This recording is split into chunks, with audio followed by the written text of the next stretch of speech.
So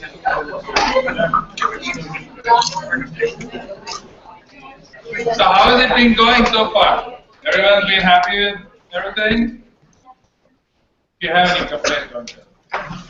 No, we're really excited for our, I think it's your first panel discussion. Yesterday you met some of our executives from different IT companies during dinner, right? Did you meet some people yesterday?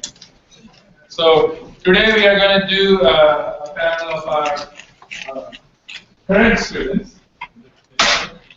And Zach Fowler, who's also an alum of our college, both undergraduate and master's, is going to facilitate the conversation. And hopefully you'll ask a lot of questions to this group. And we are here for about an hour and some minutes. Feel free to do that. We also are using Google Hangouts to broadcast a panel conversation. So use mics when you ask questions, and the gentlemen there have 2 mics. They will hand out to you when you ask questions. The reason we're using Google Hangout, I don't know how many of you know why we're using it. So you know that we had, as we said yesterday, we have 113 applicants for the spots that you are in. And we wanted to make sure they get to hear what's going on too. So we are actually broadcasting it on Google Hangouts to anyone out there who applied or who is an alum from the CodeCrush experience last year to be able to watch now or later. And they can also send Bettina questions live if they want, and we will include those questions in the discussion. So, Zach. Yes. Test the mic. Okay, we're doing good. How's everybody?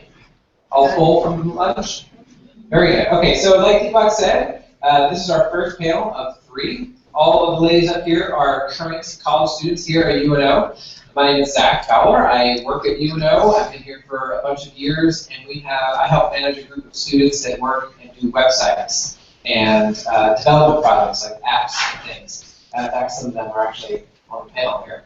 So the idea is that you can ask some questions on your table in front of you. There's some sample questions. If you want to use those, you can. But these are kind of for the whole session. So if you have lots of ideas or other questions about what it's like to be a student at college, what is it like to be a girl taking programming classes or other things, that's what these are here for. So we're going to start off and have them introduce themselves. We'll start on this side, and I'd like you to tell me your name, of course, what year you are in school, your major.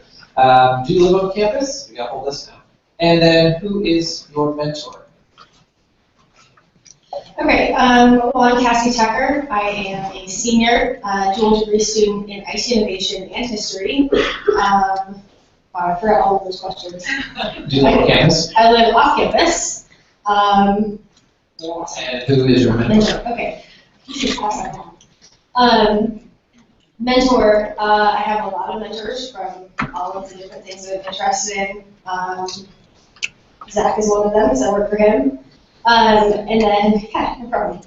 But then I also have mentors from the history department. Martina Saltamacchia advises me in my history stuff and things I want to do with my IT innovation degree. So. Thanks, Cassie.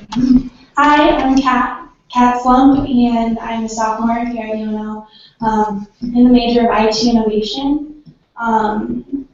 My mentor? Oh, I live on campus. Yes, I live on North Campus in Maverick Village. And my mentor would have to be my dad. He is a mobile developer himself, so whenever I have questions, I kind of go to him, and then he owns his own business, so he has a lot of insight in making those decisions revolving around the field of IT. Hi, my name is Emily Pachanka. I'm a junior, and I'm studying bioinformatics. And I do live on campus. I live in Scott Village. And I think we're going to try to get you guys over to the dorms at some point this week. I don't know if that was on the plan, but maybe you get to see Scott Village or Scott Hall. And then my mentor, this is going to totally sound like I'm sucking up, but my mentor is Deepak Kazanchi, who was just up here talking to you guys. And I don't know, I started working in his office, and ever since I started there, he's just always been handing me opportunities and telling me to go do this and do that because it's a great experience. And this last fall, he sent me on a study abroad that it's just completely changed my mindset, and I'm just so thankful for it. So he's my mentor. Where did you go? India. Hi, I'm Keegan Mahoney. I'm a junior in Management Information Systems. I do live on campus. I live in Scott Hall. And my mentor is Delana Rodkis. She's a director at Blue Cross Blue Shield. And like me, she was a MIS major in college, and she helps me make my career decisions. So. My name is Delaney Lyman. I'm a freshman information assurance major here at UNO. I also live on campus in Scott Hall, Keegan. And my mentor would have to be my sister. She's also an information assurance major, and she is 2 years older, so she's just kind of paved the way and showed me that everything is possible. Hi everyone, my name is Hawa, and I'm a graduate student here majoring in MIS. I do not leave on campus, however, I feel like I'm always here. Who is your mentor? What's your major? I did say my major already. And then my mentor would be my dad, because although he does not have a degree in IT, he's always able to give me insights onto career paths and decisions to make, and how to critically think about something before making the decision. And welcome, guys. Okay, thanks a lot, ladies. So before we get started, we should probably tell something about you all. So by show of hands, let's see, who is, I think we have 8th and 9th grade girls, right? Who's in 8th grade?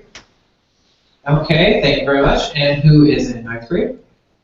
Thank you, so it's kind of an even split. And let's see, who thinks that they are the furthest away from Omaha? I understand that Nebraska and Iowa girls, right? Where are you from? Harrison, and is that Iowa, Nebraska? Nebraska. Anyone further out than Harrison? Does anyone know where Harrison is? North of Scouts Bluff. Right out by Scouts Bluff. Okay, anyone out further? Well, Scouts Bluff will be right there on the edge. We're from Iowa. We have from the northeast corner, 7 miles from the Minnesota border, 50 miles from Wisconsin. Oh, I have a contender right up in Iowa, 50 miles right from the different border. So, okay, let's see. And to get our questions started off, I'll start off with a sample question. So the idea is just raise your hand. We'll bring a microphone around to you, ask a question, and then we'll have one or a couple of the girls answer the question, and then move on to the next one, and we'll get stuck, and we'll try to help move things along. So to get us started, and you guys can decide among yourselves who can answer. But so all of you are IT majors here at the college. What made you decide to choose the major that you picked?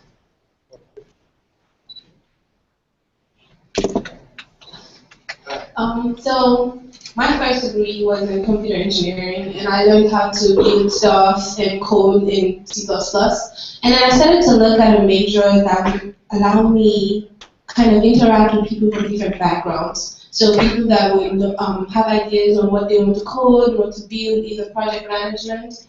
And IT offers you that bridge into also building interacting and seeing how what you built affects people's lives. So you're seeing real-time value in the things that you're building. And I think IT is one of the few majors who offers that.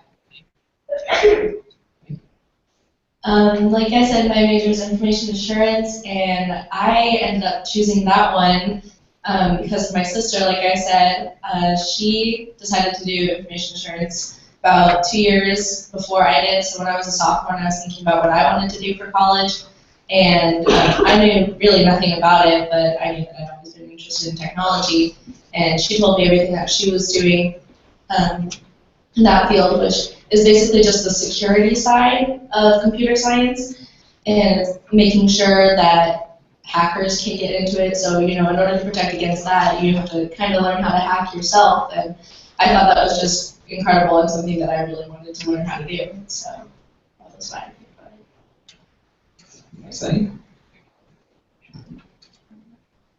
I chose IT innovation because I went into college with a variety of interests, and I not only loved the idea of tech, but I love design. I love marketing, and I had I loved entrepreneurship, and IT innovation let me encompass all of those things. I can take classes in graphic design. I can take classes in intro to project management, and still have it count towards my degree, and still get that really good technical backing. So that's why I chose IT innovation.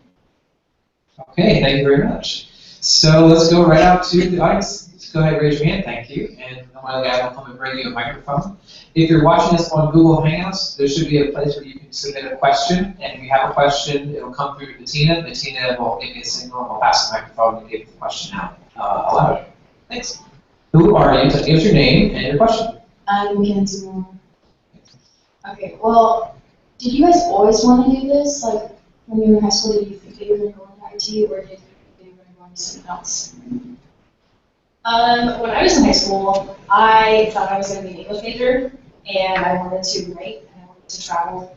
And I got to college, and I realized I really hated the English major. It was pretty dreadful for me, actually, the first semester. And so I switched to history, because I've always been interested in history, and it wasn't a huge leap. So I found that I really enjoyed that, but I didn't find that I wanted to do IT and I enjoyed it until I started working here in college, and Deepak just walked by every day telling me that I should do the IT innovation major, I should try it at least. So I did, so it wasn't until my sophomore year of college that I really got into it. I found that this is something that I really love doing. When I was in high school, I was really gung-ho for doing like medical things, like biology and chemistry.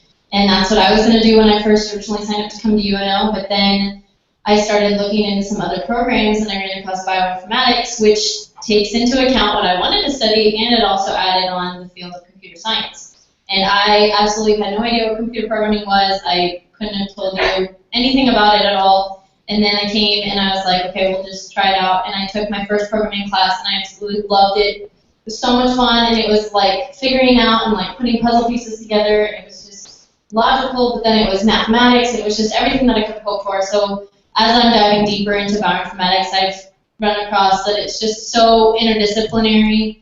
There's so much you can do with it, and you know, you could go medical, you could go research, you could go clinical research, you could even go into the IT field and just do programming and things like that. So it offers a wide range of opportunities for jobs and things like that. In high school, I did not know what I wanted to do at all. I didn't even know what programming was, and I never even heard of that until I came to college. And I actually started out as a civil engineering major, and I didn't really enjoy that. But I worked in the college, so Deepak and Michelle were talking to me, try IS, you might like it. And I found out I really did like it. So that's my sophomore year is when I learned what computer programming was. So I'm pretty new, I guess. Thank you very much. You want to answer someone else? Lenny, go ahead. So I think it's actually really hard as a high school student to think that you will go into a technology field, just because my high school, the extent of technology that they offered was a few drafting classes, and they actually got rid of those before I got there. So in high school, I did not think I was going to do anything with technology. I'd never taken any classes, I didn't know anything about it, because we only have those core subjects. But it's just something that's really interesting, and like Emily said, that she like immediately knew that programming was something that she liked. If you have an interest in math and science, it's just something that once you try it, you probably will really enjoy it.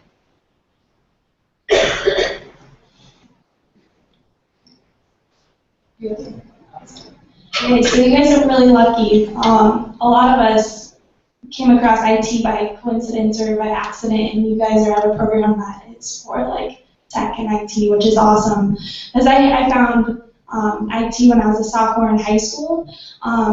My guidance counselor was like, Kat, your schedule's all messed up. You only have 2 options. You can take piano or computer programming 1. And I was like, piano, I took that when I was a kid. I was not going to do it. And I was like, I have no idea what this computer programming thing is, but I'll go in and like check it out. I got in the class, and then for some reason, I like finally made the connection that like through computer programming, you can create apps, and that had always been of an interest to me. And so from then on, it was just like, wow, like you can do so much with code. And that's how I got into it, by accident. By accident, thank you. Good question. Who's got another question? Back middle. Okay, the microphone over to you.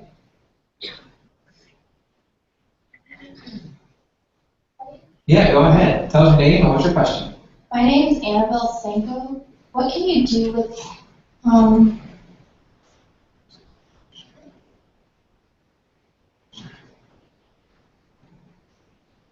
the one with assurance?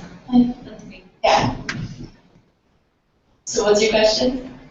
What kind of careers can you do with that? What kind of careers? Well, there's a lot of different things. Many of my colleagues that are going into careers are going to firms like Google or Facebook, and a lot of them are going to government agencies like the FBI, CIA, NSA, and being employees for the government. And right now, cyber warfare is a huge thing. There's different countries attacking at all times, which is scary, but they need those people for government agencies, and Google needs them to protect their sites, and Facebook needs them to protect their sites, but those kind of careers. So Delaney, what specifically are you looking to get into? More the defense or offense? I was thinking defense, and I would really like to go FBI. That's my plan right now. Thank you. Good question. Let's see, somebody already has a microphone there, and it looks like we'll have another question right here in front after that. So go ahead. Okay. What do you plan to do when you leave college?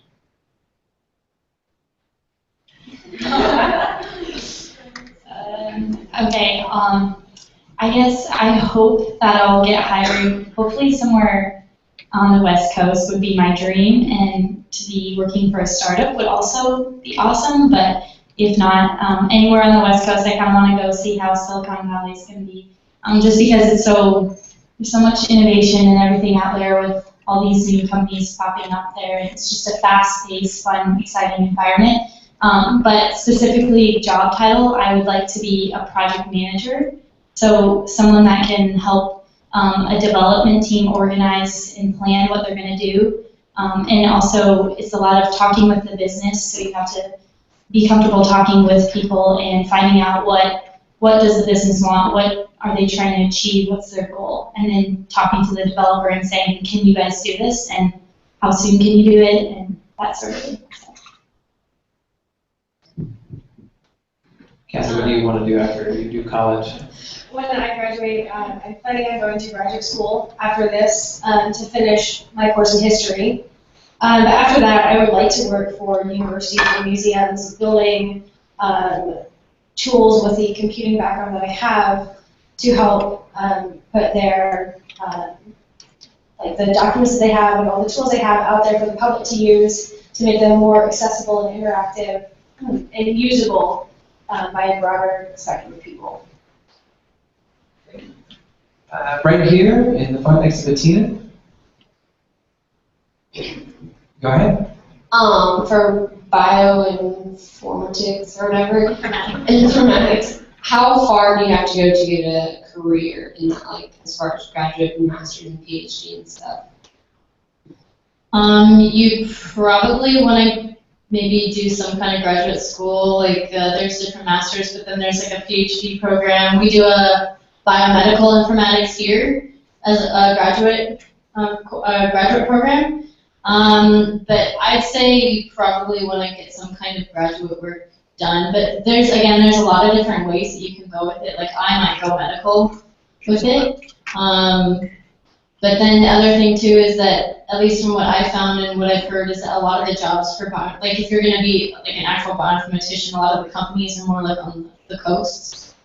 So you might have to kind of check out where you can go find an actual job. But I know that they're trying to make different companies pop up around here too and stuff, because it's a growing field and there's a high need for it. So, but I would say do some kind of graduate, like master's or PhD, would be best. So not everybody has, if you're like me when I was growing up, I didn't know what college was all about. Just to help clarify, when they're in college now, undergraduate, that's what you do right after high school. And then after you finish an undergraduate degree, if you want to do more school, you might get a master's or go to graduate school, that's what that's called. Some places will go right to a PhD. So some of our undergrad programs will lead you into if you want to be a doctor.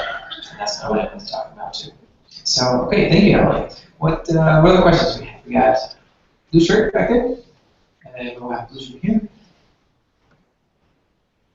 I think it was her, I think you're the one from the small school, but does, like, this college have classes for, like, beginners since the high school didn't have any courses for you to take? Yeah, absolutely. So we didn't have Java or anything like that at my high school. It wasn't necessarily a really small town, but we just didn't have those classes. And a lot of people here do come into the college with Java, but what I took last semester, as a freshman, was this beginner's intro computer science class, and they taught us the very basics of programming, and it was called Android app development. And so I got to learn how to use that system, and it was just very basic, and it taught us the simple principles. And now that I'm in Java and I'm working for Zach, I'm getting all this programming, and it just makes so much sense. And even though I started from, level 0, it's been very, very easy for me to learn. It make it very possible. By a show of hands, how many of you guys have had a chance to try programming before? By the end of this weekend, you'll all have your hands raised. Okay. Next question. What are the most struggling parts about the field you're in and the most exciting parts about the field you're in? These are good questions. When you stump them like this, it's a good question. So the most exciting parts are that you get to interact with different people, you get a lot of ideas, and I think that, like Emily mentioned, you get that interdisciplinarity where you're talking to people who want to be project managers, you're talking to people who want to be database developers or mobile app developers or anything. So I think the exciting part is seeing people that have different ideas, yet you're building something that can serve a similar purpose. And the most challenging part, I would say, is learning something new, right? So you're stepping out of your comfort zone, and say for example, you're used to learning, say C++, which some of you might not even get to take. So if you're comfortable learning C++, and then you come in and they tell you, hey, you have to learn Java or JavaScript or anything else, I think that the challenging part is taking it upon yourself to be inquisitive, to be happy to learn new things, and that in itself has a reward. So it's not too much of a challenge, but because it turns out good at the end. Let's get somebody else to answer that one too. The most exciting part is definitely all the opportunities in tech right now, especially being a woman. There's a lot out there, and companies are looking for women to be developers and to be in those IT fields. So there's a lot of opportunity there. Struggles for me, I don't know. A lot of my friends don't understand what I do. They're just what code? It doesn't faze them. So it's a whole different world when I'm at my dorm, because I don't live with people who are in IT fields. It's just it's different. So I don't know, explaining to them, they all kind of think I'm Superwoman or something, but I'm like, no, you can do it too, you can do it too. But yeah, I don't know, that's kind of difficult, but you can definitely overcome that for sure. Thank you very much. Next question. Okay, thank you. What kind of jobs do you guys have while you're in college? What do you study? There's got to be more than studying in college, right? Currently, I have an internship at Blue Cross and Blue Shield, which is right here in Exarban, so it's really convenient that I live, work, and go to school all in such a small area. But there I am acting kind of as a Scrum Master intern, so there's this thing called Agile methodologies, and it's basically how you manage a project. And so I'm working as a Scrum Master on a team. So basically as a Scrum Master, I just help the team plan the work and talk with the business and get the requirements from the business and help the team understand those requirements, break them down so that they can plan their work within 3 weeks. And they do the work in 3 weeks, and then we demo it to the business so the business can see what they've done. And I keep track of the burn down, which is a chart that just shows how much work they get done each day. So that's what I do. All right, well, I work for Zach. He talked about it a little bit earlier. Upstairs on the 3rd floor, maybe you guys will get to go see it later. There's this place called The Attic, and we do web development projects. I don't know, you do a better job of explaining it. Do you want to? This is your show. Basically, companies from all around come to us with different projects, like building them an app or a new website, or graphic designers as well, and we build whatever they ask us to. And I really like this so far. I've only been there since the beginning of the semester, but it's just very interesting. Like, you don't know what's going to come in, and all these different projects require you to learn. Like, when I first walked in, I had to learn PHP, HTML, CSS, and these are things that I never learned before, but it's awesome. It's a great opportunity. So that's what I'm doing, and it's just kind of a daily learning, almost like class, but better, and I get paid for it. Currently, I'm an intern at Union Pacific, and what I do there is I'm a business analyst intern. And what a business analyst does primarily is that you form the kind of the liaison between the IT team and the customer. So you already have an IT background. You understand what databases are. You understand what the UI is supposed to do. And so you go to the IT tech, the tech team, and you get the requirements for a system that a customer wants to build. And you go back and you sort of put it in understandable terms for the customer. So as you get into the IT field, you find that when people tell you they want an app, they don't exactly tell you what they want. It's sort of like pulling wool. You have to keep talking, and you have to have good communication skills. You have to be able to get them to say what they really want and not what they think they want.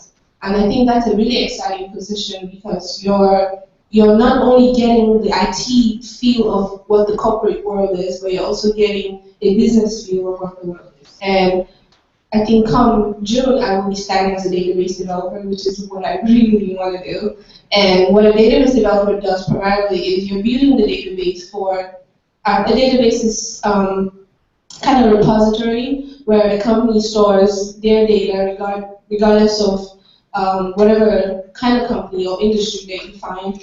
The backbone of that industry is how strong their database is. So I'm really excited that I will be impacting the company in a major way. I'm going to shift the same question just a little bit. It kind of sounds like all they ever do is go to school and work. What about other than that? Does anybody have something they want to share about things they do?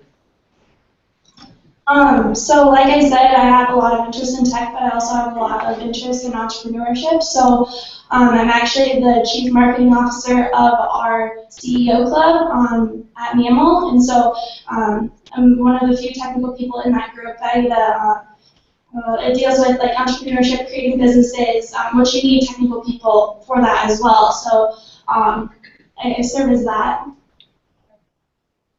I guess just to kind of give you guys an overview too, obviously in college you take your classes and you can get a job if you want to, but then there's tons of opportunities, especially at UNO, to be in like student clubs like Kat just said. So there's a club for every single degree program that we have. So there's 5 different clubs for our college, and then you can do like student government, you could do Math Productions, which puts on different events throughout campus, like bringing in Andy Grammer, I don't know if you guys know who that is, or different singers. And they bring them in and have like concerts and cool stuff that are free for students. You could do intramurals, like I'm on an intramural volleyball team, so on the weekends you go play with your friends and it's totally fun and relaxed. And then there's tons of other events and things that go on if you live on campus. They'll have like carnival nights, and they'll have like DJ nights and different things like that. We had like a speed dating thing the other week that was kind of awkward but kind of fun. So, I mean, there's tons of opportunities of cool things to do. And even if you don't live on campus, you can still take part in any of them. They're totally open for everybody. So, while it sounds like we are just bookworms and we work all the time, we actually have pretty good social lives too. So don't think that you're just going to be stuck in PKI all the time. It's totally not like that. So. Thanks, Emily. Let's do some more questions. Have you developed any apps or programs that are currently available for like anyone to use? And if so, what are they? Great. I think we have a yes and a couple folks up here. Okay, so I was a senior in high school. I'm not promising they work as they did 2 years ago, but as a senior, I developed an app for our IT Innovation Cup. It's a competition that my major holds for high school students, and so I went to SET and our team participated. We created a mobile game called the Calorie Gallery. It glitches. I'm just warning you. It's on the App Store, but I'm not telling you it will work. But for my iOS 5 to iOS 8, it's a little scary. But we created that over the course of 8 months, and then I created one on my own in the summer called Pop and Dodge. It's like a game where you pop balloons, but you're not supposed to pop a certain color. So there's 2 apps that are on the App Store. What was the first one called again? The Calorie Gallery. Calorie Gallery.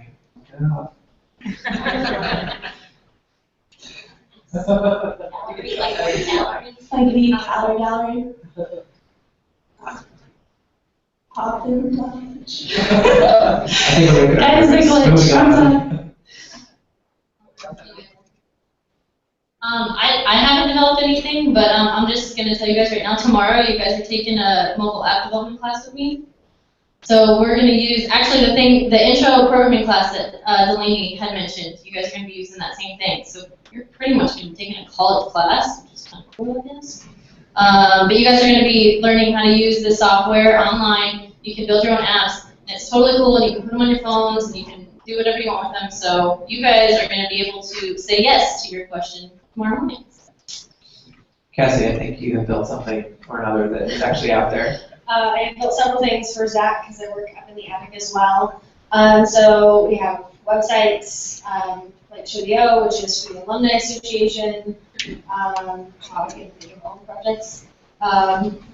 Let's see. Madame, yes, we should talk about that one. Madame is a student app that I've done with a team of other people in the attic to build an application for students here on University campus with things that are relevant to them, like the food menus is really big and popular. So everyone knows for lunch. And some things like that. So that's really fun. I enjoy doing that one because it does directly impact me and the people that I'm around and work with. So. Very cool, thank you. That's the next question. Have we stumped you guys already? Oh, no, over here. Okay, so I think when you mentioned you took a graphic design class. Okay, can you tell me a little more in depth about that? Well, the graphic design class is on North Campus. I'm in the middle of it now, but right now we're doing, you start with like typography, and then we're doing looking at like book covers, and I don't know, it'll go more into like website design and like UI design. You can kind of take it that way if you want. We're not quite there yet, but yeah, it's a class that'll help me. I do a lot of UI, UX, and like app design, and that's a huge interest of mine. So a class like that will help me in those skills. Any other questions? I saw a hand. No, just kidding. Oh, right back here. I have a couple of sample questions ready to go, so if you feel like you need to rest, I will try to stop them too. So why did you guys go to UNO?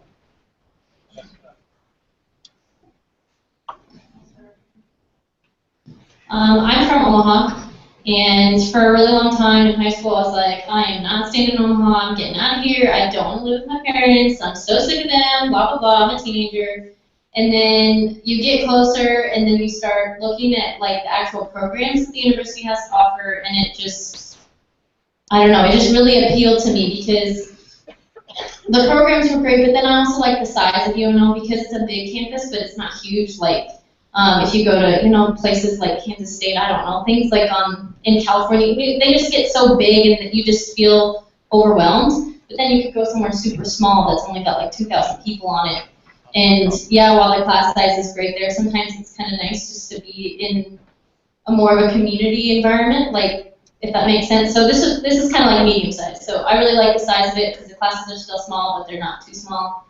And then also I just really liked the people here. They're always so welcoming and so helpful.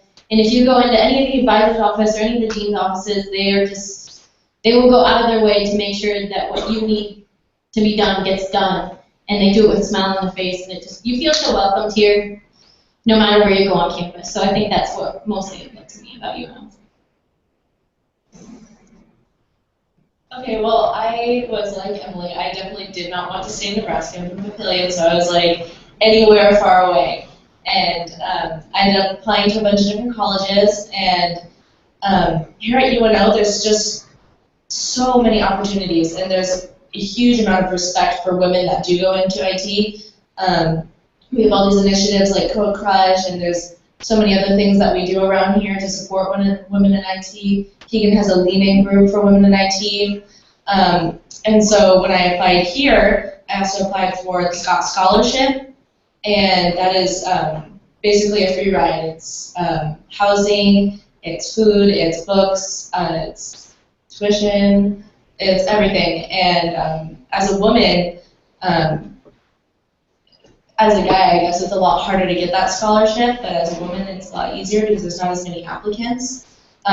So I was able to get that with UNO, and that was my exciting factor because UNO just respects their women so much and gave me this wonderful opportunity to go to college for free. So that's why I'm here.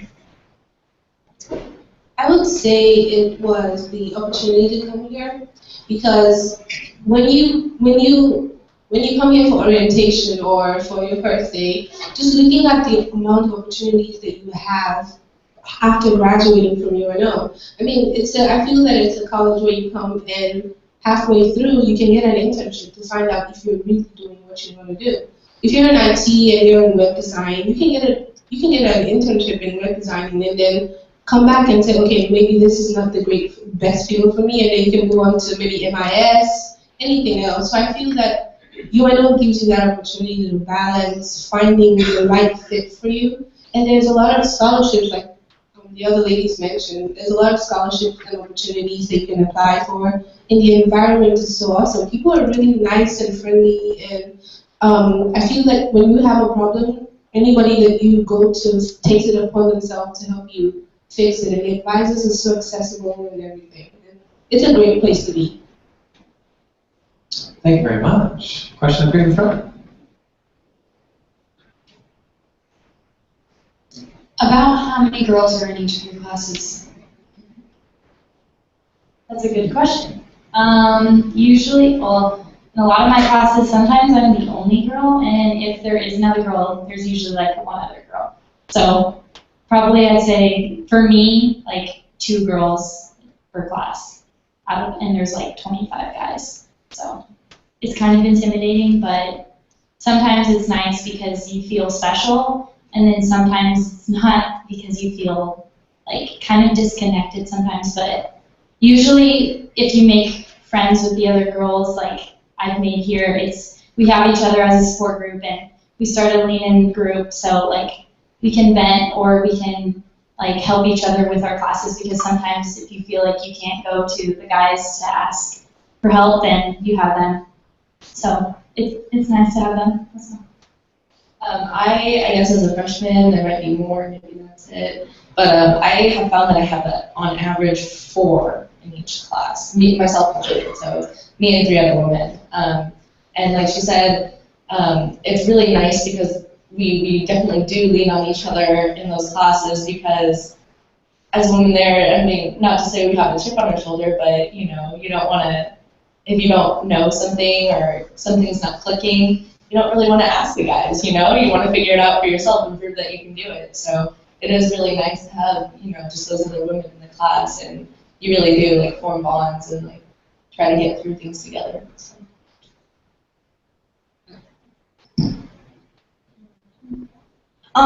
So yeah, there's minimal amounts of us, but in my eyes, the opportunities that come with, I don't know, there aren't many of us, so that opens up so many like opportunities for me that like makes us feel special, and at least for me that's how I feel, and that outweighs the fact that yeah, you're in a class with a lot of men, but it's like, I don't know, you're one of a kind. It's like first class on an airplane, like you're awesome.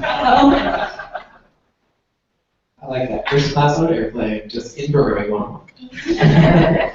Okay, what else? Do you have any questions from us? Okay, With entrepreneurship? Okay, I have 2 questions. What are the things you do, and what are some of the jobs that you've seen, well, businesses that you've seen that come out of that? For like entrepreneurship? Okay, there's a lot of different ways you can go with it. I work for a startup right now called Interface or Code School, so I'm learning a lot from that. They started last January, so just being in the environment. I'm in a lean startup class right now. I'm using it as well, where we create a startup over the course of the semester, and that's where like I channel that entrepreneurship aspect of things. But otherwise, I go to a lot of like startup events, and there's a lot of startup tech companies here in Omaha too. So really good channels and people who are willing to help you in the technical aspects. And I mean, you can be a person in tech and have that entrepreneurial niche. You just kind of figure out where you want to go with it. Okay, I have a question right here in the back, middle. I say back, but it's back to me, but really you're right in the middle. Go ahead. I was just wondering, you guys are familiar with things that are out there now for your generation. You know, Facebook is there, Google's there, apps are there. You can pay your bills on your phone. That's starting and coming. Some of these girls have 4 years of high school left and college. What do you think is going to be new in 8 years? Place your bets now.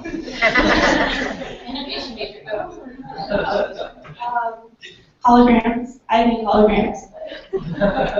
I don't think Internet of Things. I think like your refrigerator is going to be ordering them for you. So. Well, they say drones are going to be shipping our packages. Like Amazon's going to start using drones, so that'll be interesting. I have no idea. Probably new versions of Instagram and Twitter just to replace the old versions because, yeah, like you guys, I don't know, do you remember MySpace? Yeah, we had MySpace when, Vivo. Oh, well, when I was in middle school, we all had MySpace and had music on our pages and everything, and now we don't have that at all, and nobody remembers it. So you'll be sitting here talking about Instagram and Facebook like I'm talking about MySpace. Well, I love listening to Deepak talk about this, so I'm disappointed that you're not going to come up here and talk about it. But he loves the refrigerator example. We think that everything is just going to be more, technology is going to be implemented everywhere in our daily lives. Like right now, refrigerators are already, fairly like technical. But like Cassie said, they might have features where like it knows like what you have in your refrigerator, and once you're low on milk, it's gonna order it, and like more stuff will just show up at your doorstep. Just technology implemented everywhere in our lives. So I can't think of a good example, but okay. I think we have that now. Like there's this Nest thermostats, and basically when you're not in the room, it just makes it colder. And then when you get home, it turns up. I feel like we're there already. It's just gonna be more advanced. But a good thing to know is that you guys won't have to learn some of the tedious programming languages we have to learn, like C++ or Fortran or some of those. You guys will be learning cool like Java and JavaScript, and it's like much fun. I heard someone back there say healthcare, and that sparked something in my mind. Okay, bioinformatics is all about, well, part of it's like making databases so that we can analyze genomes and things like that. And one of the things that I've studied a lot in my bioinformatics research is something called personalized medicine, which is basically we're going to take your genome, and then we're going to sequence it, and then we're going to go through and we're going to say, okay, this is your gene for this kind of thing that produces this antibody to get rid of this disease. And so we're going to like target these different genes so that we can start making medicines that are personalized to you. So using that kind of technology, databases, and genome analysis, that's the kind of stuff that bioinformatics at least is going to be heading towards. Those sound pretty cool. Let's see. We have somebody in the back that's a new question, so hold that on. Hold your question. This is for a young lady that has apps on the App Store.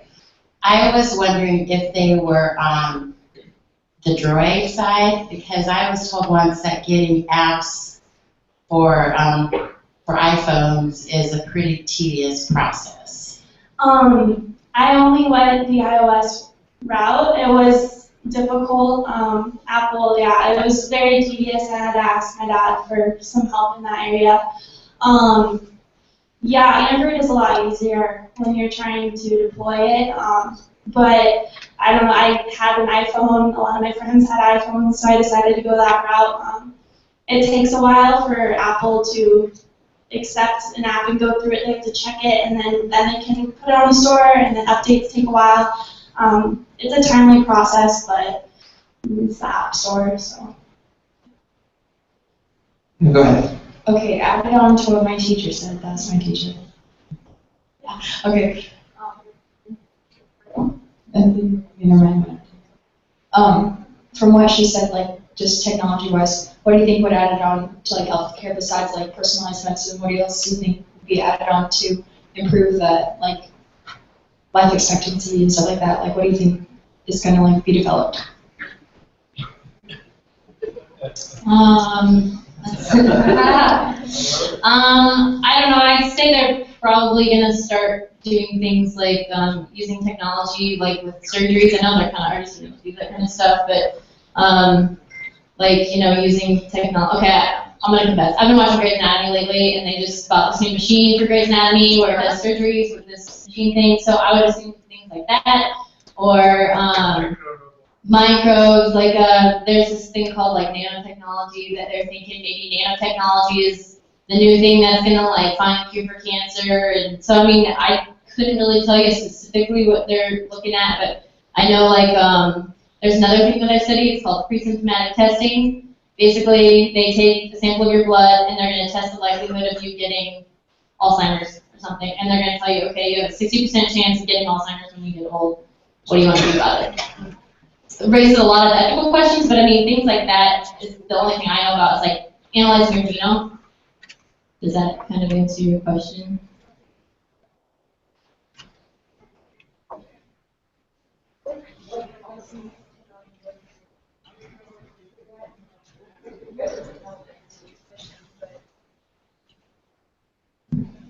You wouldn't know the answer to this question, but like with all like this new technology, like do you think people would be able to live past 100? Like that's like a serious question.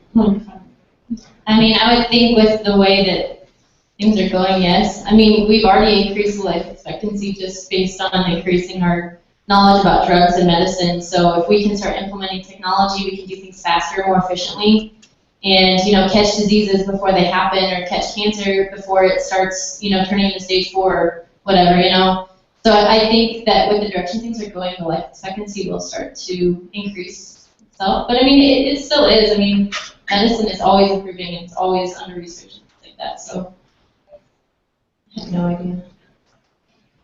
They said that the person who's going to live to 150 has already been born, so. Could be one of you. Yeah, it could be. Okay, questions from the teachers for these college students? Okay, I have a question for you. So when we first started, we asked who your mentor was, and then a lot of you talked about your mentor, and then we also asked about how you got into IT, and it was related to your mentor. So it sounds like a mentor is a pretty big thing when you're making your decisions. How would you recommend these girls go about thinking about finding a mentor or finding a mentor? What should they look for? How should they take those steps? I would say getting involved in a lot of extracurricular activities helps you find mentors, and also your teachers are great mentors, I think, and your parents are great mentors, and you can find mentors by getting involved in extracurricular like clubs. Maybe you have after-school clubs and a teacher leads it. That they might be a good mentor for you because odds are they have the same interests as you. And also, I don't know, yeah. I found my mentor through the Women in IT mentoring program, so I got involved in that extracurricular activity, and they paired me with a mentor. So finding any opportunities to join things like that is something that can help you find a mentor. Well, I guess here I did the Women in IT mentoring program, so that was kind of set up for me. It was really easy. Some of you guys met my mentor last night at the dinner. It's Jean, she's amazing. But definitely in high school, just get involved.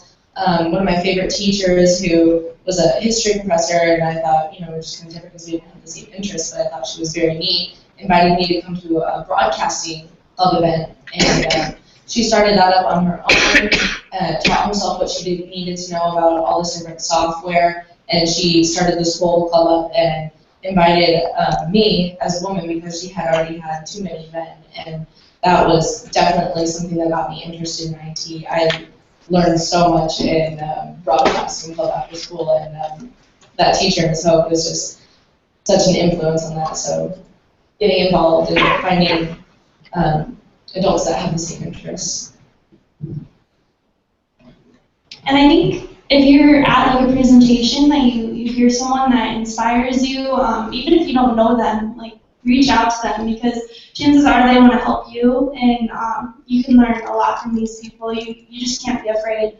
I know I've sat in a lot of workshops and presentations with people I had no idea who they were, but I was like, wow, like their mission, I love their drive, like I'm gonna ask them if they have any advice on like what I should do next, stuff like that. So you yourself, like reaching out can be huge.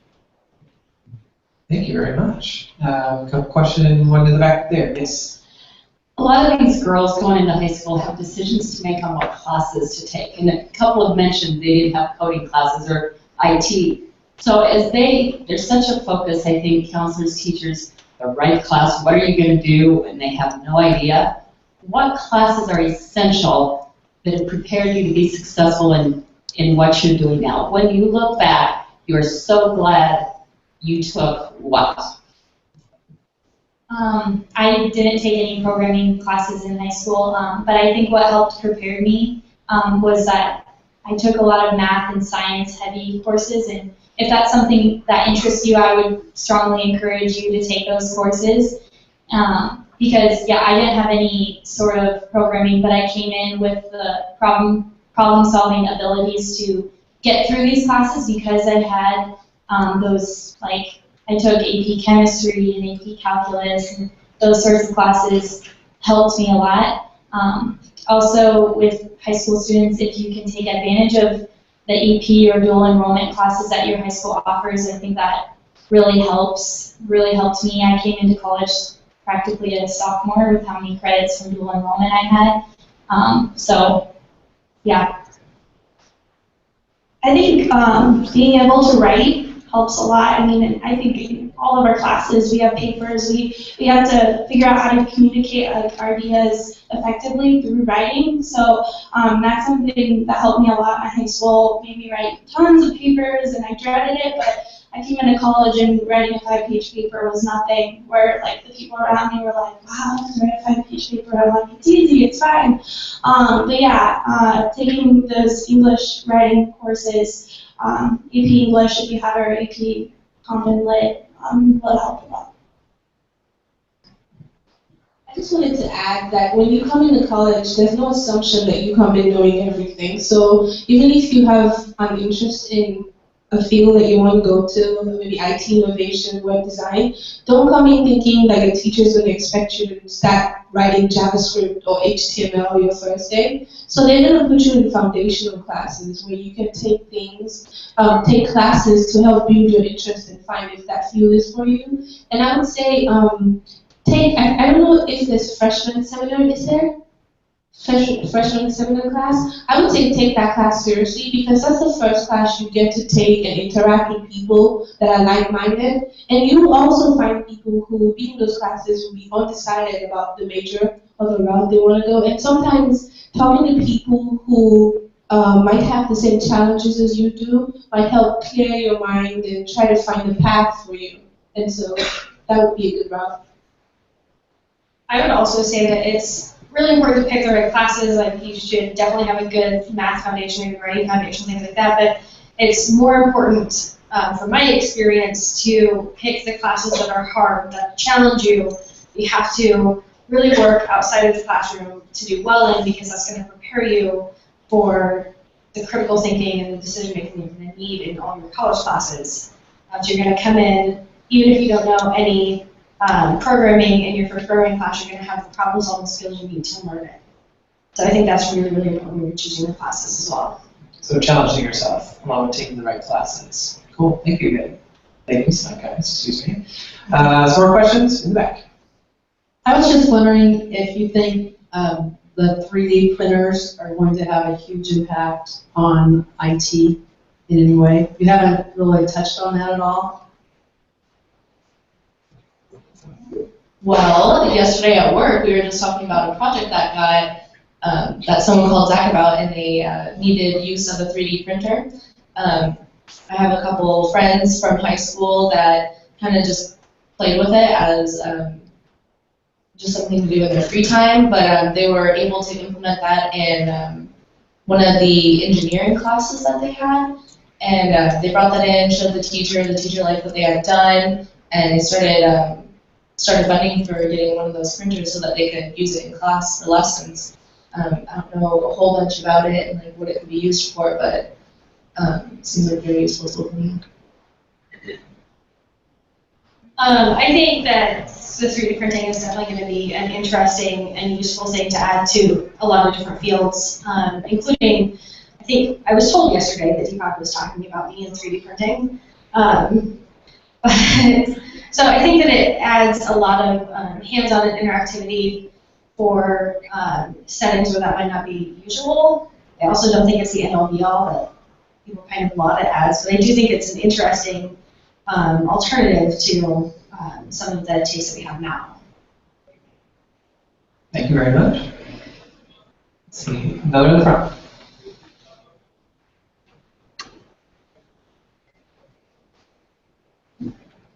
For entrepreneur, what are some classes you think could help someone who wants to be an entrepreneur take to help for the future, either in high school or college? For college, especially if you want that technical backing, IT Innovation is perfect because I took an entrepreneur class last semester and taking one this semester. You can still get that really good technical backing as well as having interest in those courses. Going off and doing your own thing and like starting something, whether you're starting to create an app, whether you're starting to create a website, or you're helping someone create something. That's where I found my interest. The whole ideation, like coming up with an idea and figuring out how you can get to it. For me, that's where like the entrepreneurial aspect of things tied in. But that's your question. Okay, what else do we have? Any really hard questions you want to ask him? But yours is going to be hard, I can tell. All right. Sorry, I didn't see it. My question was about the cybercrime, because you guys kind of talked about that a little bit, and how you have to be on the defensive side. Yeah, you did talk about that. Then the offensive side, well, what do you think is kind of easier to do? More of the cyber attack or the cyber defense? Well, I guess attacking or coming up with your own stuff, so the difficult part there is like creating your code and like what you're going to do in order to attack, and the defensive side is reacting to something else that someone has already created. They might be solving a problem on how to attack a different way that you would think it would be, and so you have to be able to analyze it and understand how they're attacking so that you can defend. On that subject, earlier we were talking about different clubs and stuff, and I wanted to talk about this club called Nullify that we have. It's kind of a cybersecurity club that's here at UNO. It's in this building. And what they do is they hold capture the flag tournaments, but it's on computers.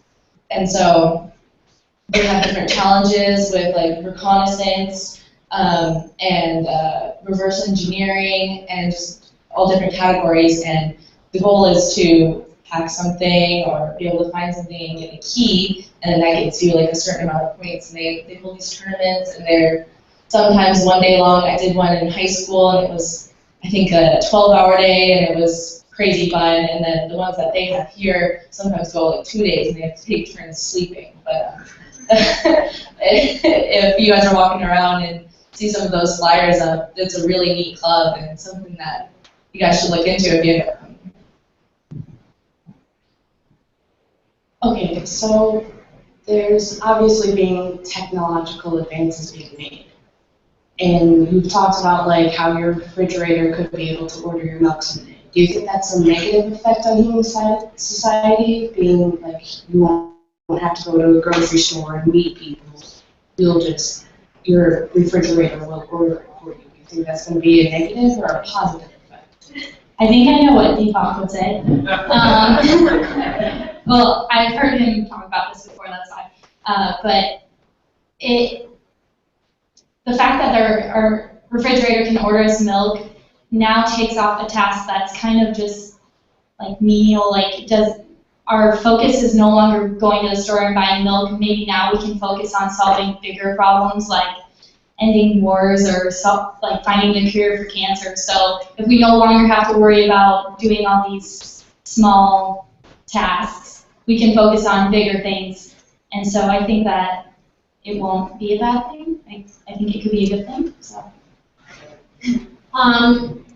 To be quite honest, I'm actually kind of afraid for something like that, because while you're taking away those trivial tasks like going to the store, I don't know, I just feel like people are going to start being like hermits and living in their houses because their milk is being delivered to their house and they don't need to go to the store. They don't have to take their kids to school because a drone is going to take their kids to school. I mean, like, it worries me, and it makes me nervous, honestly, for the future, because I think that already people are on their phones and on Twitter constantly. It's like adding more technology, it actually kind of freaks me out. I think if we use it responsibly and use it for things that have meaning and that are actually going to solve like big problems, I think that that's fantastic, and that's where we need to focus. So that's kind of where you guys all have your jobs, like where you guys come in. It's like you guys are going to be the innovation in 8 years. So you guys have to really weigh those ethics with what you're doing, because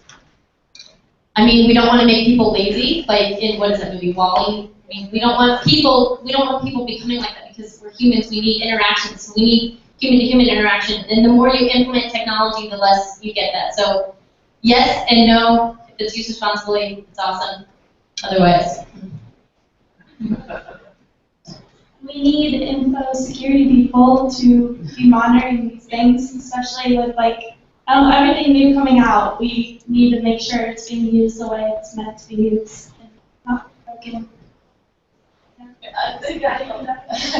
Oh, sorry.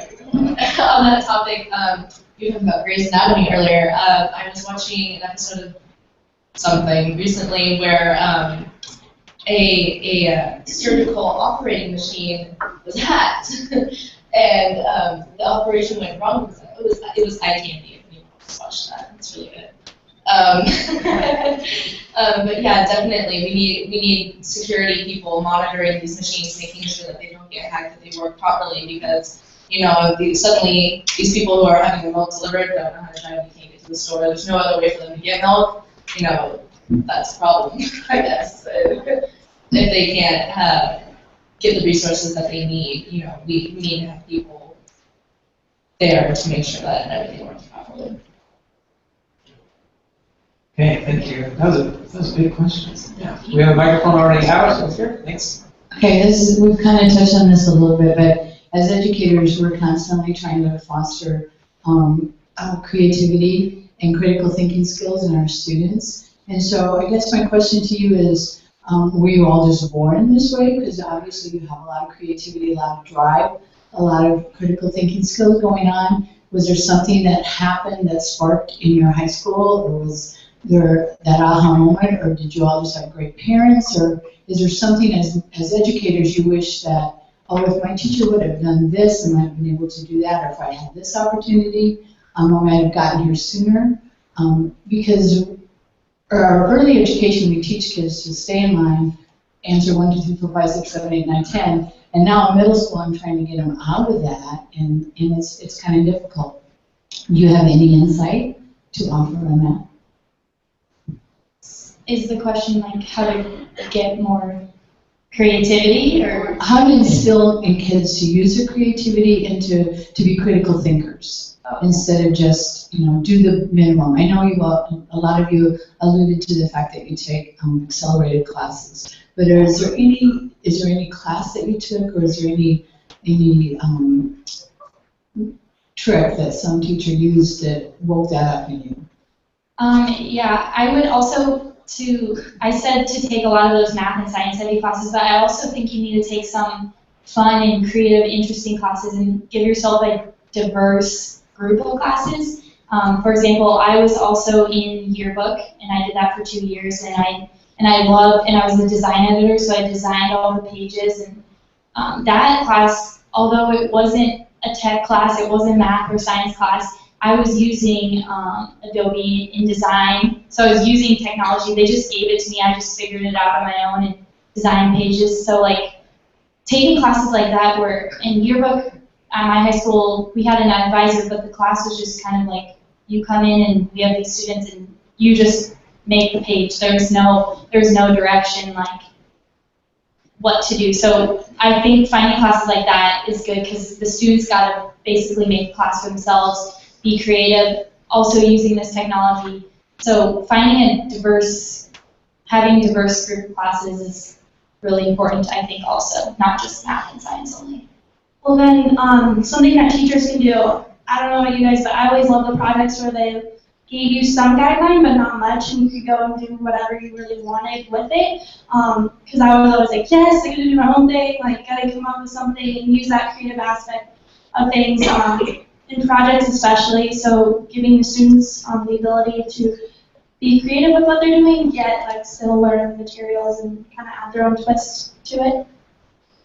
I think it's a lot of finding a balance between that strict coursework, because I 100% agree, we do teach our kids to just stand in the line and kind of do what they're told, and that creative side isn't there. But once you get to middle school, these opportunities are opened up for you to find a balance of what the school is asking of you and what you want to do as well. And you can find that in activities. Like your yearbook, I did show choir, and that was definitely something that allowed the creative side of my brain to work. And then, like Kat was saying, just opportunities in the classroom to just go outside the box and like challenge yourself. I guess I'm someone who just innately wants to do the best that I can. So when I'm given those opportunities on like a project to do whatever, it's really exciting for me. Like I want to figure something out. For example, in my Spanish class in high school,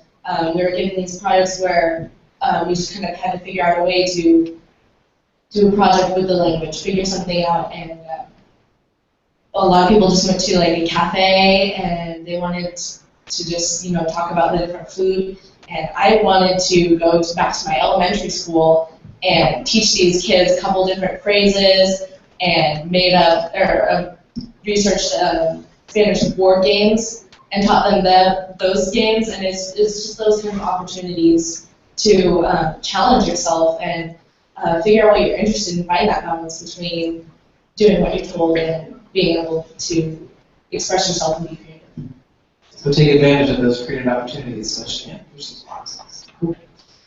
We have time for just one or two more questions. But as you're thinking of them, remember these ladies, they've just kind of finished high school not too long ago. If you have any questions about their high school experience in addition to their college experience, wow, we have a lot of hands all of a sudden. Microphone back there on. I was just wondering if Emily could talk a little bit about your IT experience abroad in India and how that impacted your life, and if that's an opportunity for these girls. It is definitely an opportunity for all of you. I guess it all kind of started a couple years ago. Like I said, I worked with Deepak, and he would just come to me and be like, Emily, study abroad, I have money, you need to go, you need to experience everything. So eventually I was just like, okay, yeah, sure. And so I went to India in August, and I did take classes there, like I took software engineering and a database class. So I was a student, but I think the most that I got out of being abroad is just being in a different culture and seeing how other people live. And India, it's like, it just seems so different. It's like, their customs are just so different from ours and everything, and you just think, wow, like, how am I ever gonna like get along with these people? But then it makes you realize it's like no matter where you go in the world, everyone is human. Everyone just wants to be loved. Everyone wants to have friends. Everyone just like I know that sounds really cheesy and deep, but that's literally like what I've learned, and it's just opened my mind, and it's made me so much more aware that I'm not the only person that has problems. I'm not the only person that's struggling. Oh my gosh, like my class is unfailing. Like no, like there's other things, there's other problems, and you know you need to take into account everything in your life and just I don't know, just be open-minded, be open to new things. I've eaten so much food that I thought just was disgusting looking and just horrible, but I did it anyway. Tons of other weird things about India that I'm just not going to go into right now because they're just kind of getting like the bathroom situations are a lot different, so I'm just not really going to explain that. But I mean, just like opening your mind and just trying new things. That's a big thing about college too. So if you come to UNO and go introduce yourself to Deepak Kazanchi and be like, hello, I'd like to study abroad, and he'll be like, perfect, let's get you to India, Norway, China, Austria, wherever you want to go. Japan. So yes, it is an opportunity for everybody, and you should definitely take advantage of it while you're still young and while he has funding to send you abroad. So. All right, let's see if we can get a question from someone that hasn't asked one yet. If there's another, we'll give someone an opportunity. Oh, I have one over here, and then it might be our last one in the middle. Okay, I was just curious if any of you are from a small town. No. Should we define small? Yes, I am from a small town. I guess I'd like to some clarification on what your question is. Well, I was just wondering, because you talked about show choir and yearbook, like we don't have AP classes in our high school, and so I was just curious, if you don't have a lot of opportunities for class schedule, what other clubs that you were involved in that were, made a huge difference in your life? So I came from a really small town that also did not have AP classes or even dual enrollment until you were a second semester senior, and then you could only take Comp 1. So kind of not really worth it. And I participated in speech and drama as my 2 extracurriculars, but outside of that, I had parents who were college students at the same time, and I had teachers who would give me other things to do, extra things that I could work on if I wanted to, things that they recommended to read, or interesting articles that they thought I might enjoy. So a lot of it was just independently cultivating the well-roundedness just by asking people for things, or going to the library and saying, can I read that? We had books that were probably a little old for me. I read Watership Down far too young, but by asking people, can I do that? Is there an opportunity for me to learn something from this? I think you can make those opportunities for yourself, even if it's not an organized opportunity for you. Okay, thanks, Cassie. And last one. And what about then? If you could give your high school self a piece of advice or change something about what you did in high school, what would it be? I guess this is kind of maybe random, I guess, but I would tell myself not to care so much about what other people think. That sounds really cliche, and all moms probably tell this to their daughter, but I look back and I was so worried about what everyone thought and what I was doing, constantly aware. But don't be afraid to be different. Like, I thought, like, probably in high school, if you would have suggested to me to take a computer programming class, I would have been like, no, that's nerdy. No, I'm not going to do that. That's not cool. I was on the dance team. We wouldn't do that, And so now I'm like, I think I have such a diverse range of like things that I do. I'm that girly girl, and I do that IT stuff, and so I'd say don't care what other people think. If you're interested in it, do it. Like, do everything that you're interested in. It might be something totally weird. Like, I was in AP calculus and then I was in art. Like, it was totally different. So do those different things, I would say. I guess I would definitely tell myself not to get so caught up in just one friend group. I saw myself and everyone else around me, first year, I guess freshman year, they kind of found a group that they meshed with, and then they stuck with that. No one really branched out. And maybe that was just my high school, but even though I had all these different classes, I did the drama, I was on the soccer team, and then I was also in the EP classes, I didn't really talk to a lot of those people in my classes, just because I had my friend group and I didn't want to expand that, but there's so many bridges to be built and friendships to be made. I would definitely say talk to everyone and anyone you can, because we're all individual and you have something to learn from everybody. I would tell myself, if I could go back and tell myself something, I would say be more involved in extracurricular activities, because some of them are maybe things that you already know intuitively, but being involved in those activities help you interact better. They help you build your social interaction skills and communication skills. And that was something that I didn't take as importantly as I should have until my first year of college. And I was like, you probably should start joining a bunch of teams. And so I think that in itself helps you to be more confident in talking. It helps you to be more insightful and more aware that even when you're in a diverse group of people, you might find people that have ideas that might complement yours, and it's really something special. So you should make sure you branch out, like she said, branch out in school, communicate, don't be afraid to step out of your comfort zone, because when you do, you find people who feel the same way and want to do the same things. So you should do that. All right, very last one, and then we'll close up, and we have some more notes between that. Go ahead. Okay, so, all right, have any of you studied or looked into neuroscience? That's what it's called. Neuroscience? Yeah. Like the studying of brains and neurons and stuff. Mm-hmm. I have some friends who take neuroscience in their neurology majors, but you can take that as a class, just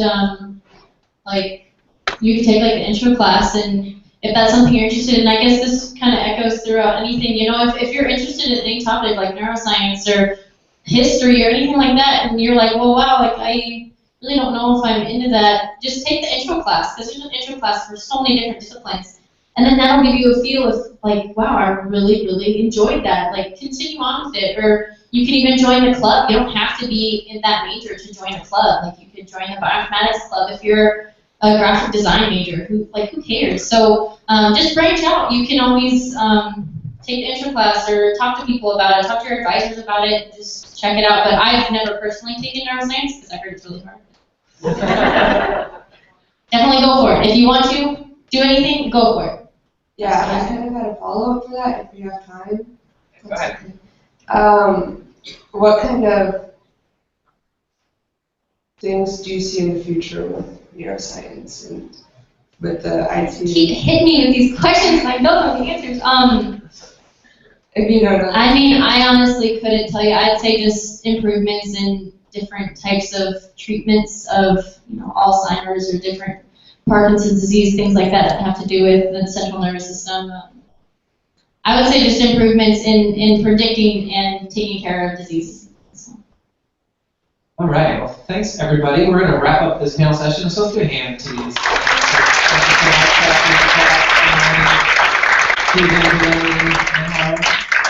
So you're going to have a little bit of time before the next thing starts up.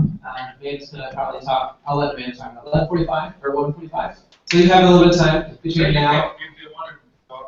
Right. So if you would like to ask these girls more questions, if you have some things maybe that you didn't want to ask everybody else yet, or if you have questions that you want to ask, again, we're going to have more panels for you. So later tonight and tomorrow, you have 2 more panels with different types of folks. But these ladies are here to help you out with questions about high school or college and what they're going through. So feel free to come and talk to them. Or anytime during the couple of days you're here. If you're doing a workshop with Emily and you want to ask her about neuroscience again, go for it. She will probably research between now and then just to make sure.